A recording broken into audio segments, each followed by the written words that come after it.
So since I didn't find any randomized controlled trials in my search, I utilized these appraisal tools from JBI, which are more geared towards case series and cohort designs here. So going on to the article selection. I have a list or a table here that includes the authors, the study design, as well as the outcome measures used in each study design, or the outcome measure used in each study, excuse me. I found that most of the studies use the HIP Sports Activity Scale, the Harrison HIP score. A couple used the VAS, and another score that was used was the modified Harrison HIP score.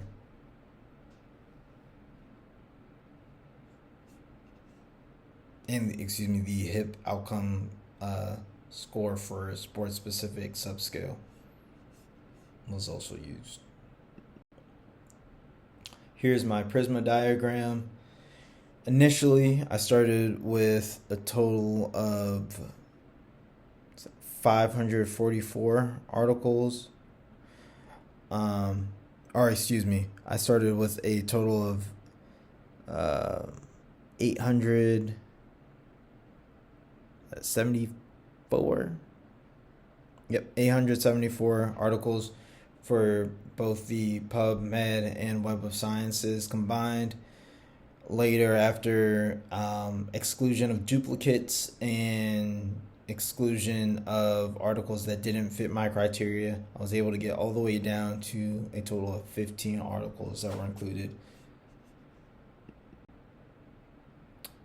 So, going on to the outcome measures used, again, this table in particular includes not only the author's study design, but I also included the population that was used in each study. I found that each study didn't focus necessarily on soccer players, but included soccer players. And I also have the JBI score associated with each article. And going back to the appraisal tools, like I said before, I gave each of the studies a proper rating, if you will. And then in the last column here, you can see the level of evidence based on the CEBM level of evidence scale.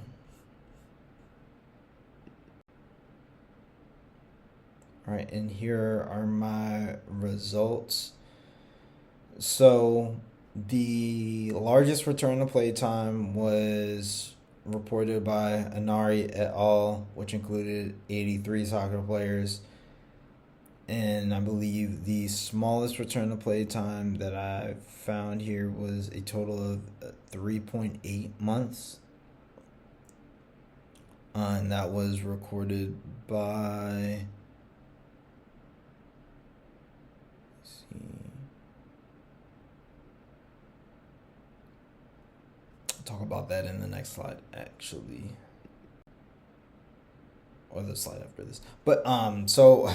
I have another slide here with a couple more results. So I actually derived a criteria that was utilized in a study for return to play time after MCL tear, if I'm not mistaken, and I'm gonna include that in another slide here. But for that criteria, those researchers looked and they made sure that the articles that they assessed included a return to play time.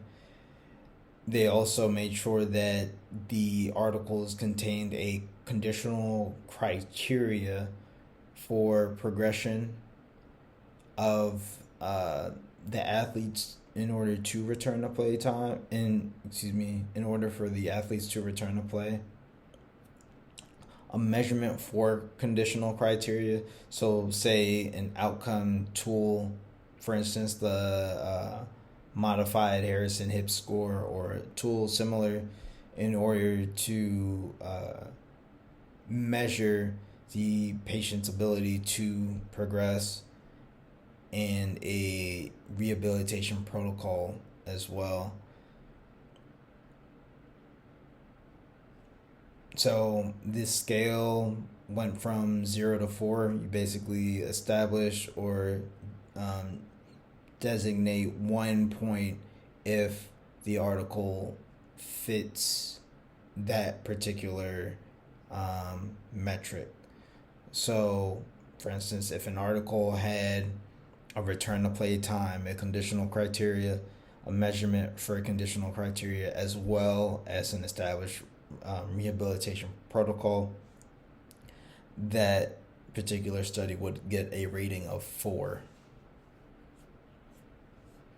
And if there was an article that didn't mention any of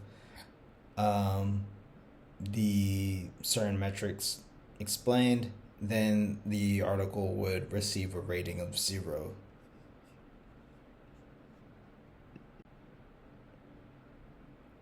Right. So, the return to play time for soccer players with FAI displays significant variations across different studies.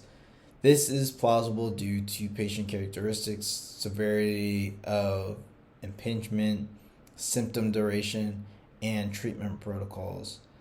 Based on the information gathered, the mean return to play time is about 7.2 months, with a wide range from 3.23 months to 17.8 months. The notable findings here, Nari et al. Reported that the athletes took an average about 17.8 months in order to return to play, with a considerable standard deviation of 14.7 months.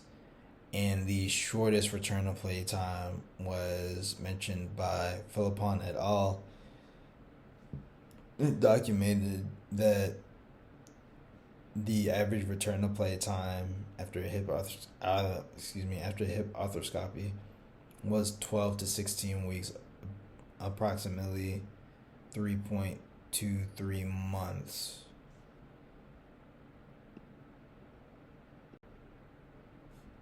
Or excuse me.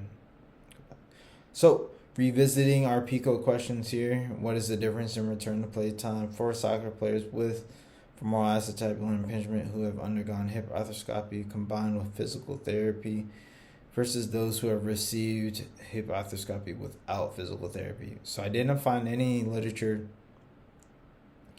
to suggest or even discuss soccer players returning to play without physical therapy.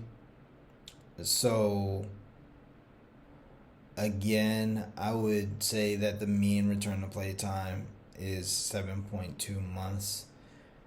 Now, I did find an article that discussed hydrotherapy being used, so a form of conservative treatment, also being compared with physical therapy.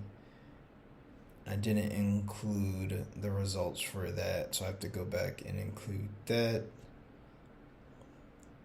What is the difference in return to play time for soccer players with FAI who have undergone hip arthroscopy versus those who have only received conservative treatment? I also have to go back and come up with the results for that question. And lastly, what is the difference in return to play time for soccer players with FAI who have received hip arthroscopy versus those who have received no form of treatment? Again, I didn't find any articles that looked at patients or soccer players specifically that didn't receive any form of treatment at all. So, limitations for this study. There's still a dearth amount of information in regards to the topic at hand. More research should be completed and would be beneficial in both high level and professional level soccer programs. There was also not a universal standardized protocol used amongst the studies reviewed here. And here are my references.